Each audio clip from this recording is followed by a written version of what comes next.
Hi everyone. So this video is to walk you guys through your first essay assignment.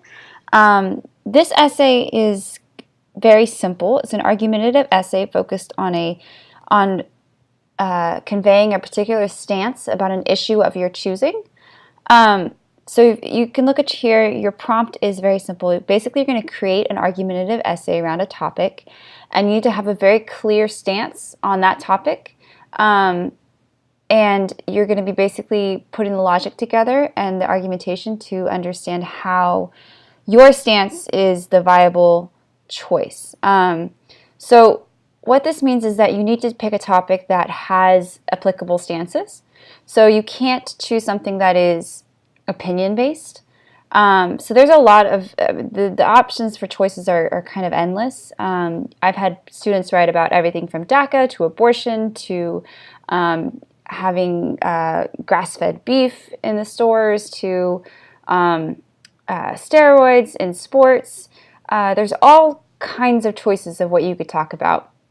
What I want you guys to make sure that you avoid is something that is, again, opinion-based. So if you want to, say, write an argument about why LeBron is the greatest of all time, I'm going to have to ask you to do a different topic just because it is opinion-based and there's no way you can definitively prove or argue that stance because best is a qualitative statement. So when you're thinking through this, also think about the fact that you are going to be using the same topic in your second essay. The same stance, same everything. So you're basically be taking your first essay and then building on it in your second one with research from credible sources and an interview. So I want you to be thinking ahead about what kind of sources you might be pulling from, who you might be interviewing, and that will help you create an argument around a particular topic that is easy for you to research in the second essay.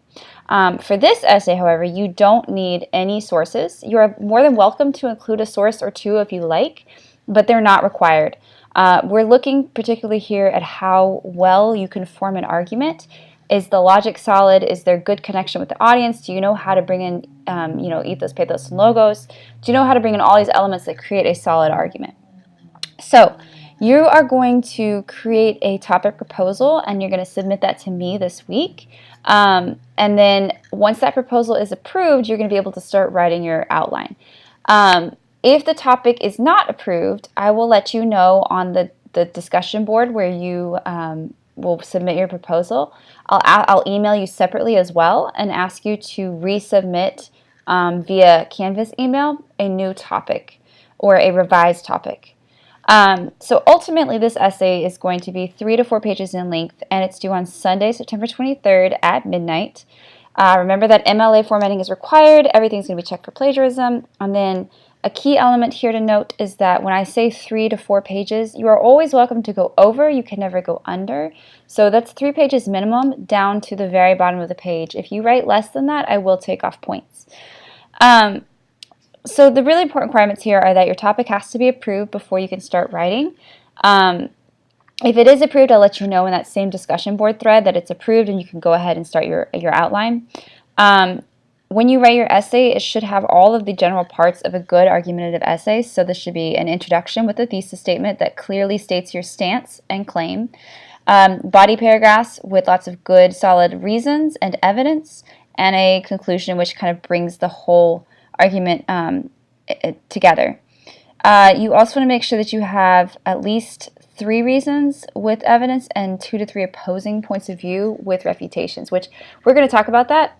But basically what that means is that when you have an argument, you don't want to just argue your own side the whole time. You want to point out to your audience that you understand that there are other sides to the issue, and then you want to refute those other sides or disprove them. So, for example, if you had somebody who was arguing that chocolate is the best ice cream, if they just stand there and tell you over and over and over again why chocolate is the best, but you like vanilla, you're not very apt to listen to their argument. However, if they say, I like chocolate, it's the best ice cream, I understand that other people like vanilla because it is sweet and can have lots of toppings, you're more willing to listen to them. But if they leave it at that, then it undercuts the strength of their argument. So what they have to do is then refute that argument. And so they would say, chocolate is the best ice cream. I understand that vanilla is sweet and has lots of topping options. However, chocolate allows you to mix it with more toppings than vanilla ever could. And that may be a silly example, but it does give you an idea of how a rebuttal or refutation works. So there's a couple things you're going to be turning in with this essay. The first is an outline. So when you go to submit this to me, you'll actually turn in one Word document that has your outline first, and then your final essay, and then a bibliography for any sources that you do end up using.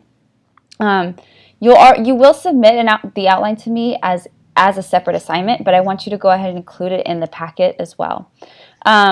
So when you submit this, it needs to be in a Word doc format. They cannot be in Pages or text or PDF or any other format. It has to be Word because that's the only way that I can leave you comments directly on there. Plus, the other formats tend to change the length and the text size, so it has to be Word. To be MLA, this needs to be 1-inch margins all around, size 12 font with Cambria, Arial, or Times New Roman. Your spacing needs to be set at 0 between paragraphs, and you'll want to put a header in the top left corner with your name, my name, the course and section number, and the date. And in the top right corner, you need to put your last name and the page number. So I've given you some example documents here. I've given you an example outline that you can use. When you get to the outline assignment, you'll see that I've also given you a template that you can use, but I've included this here just so you can have a good reference point. And then I've given you an optional self-edit guide as well. This is just if you want to go back before the essay is due and do a quick self-check and make sure that you have all of the important parts. You can use that as well. So the next step is going to be doing your topic proposal. So think hard about a topic that is interesting to you, that you want to write about for the next 6 to 8 weeks, that you're able to do good research on, and that has somebody that you can interview as well. So go ahead and submit your topic proposal next on the discussion board, and be on the lookout for a note from me in the discussion board about whether or not that topic was approved.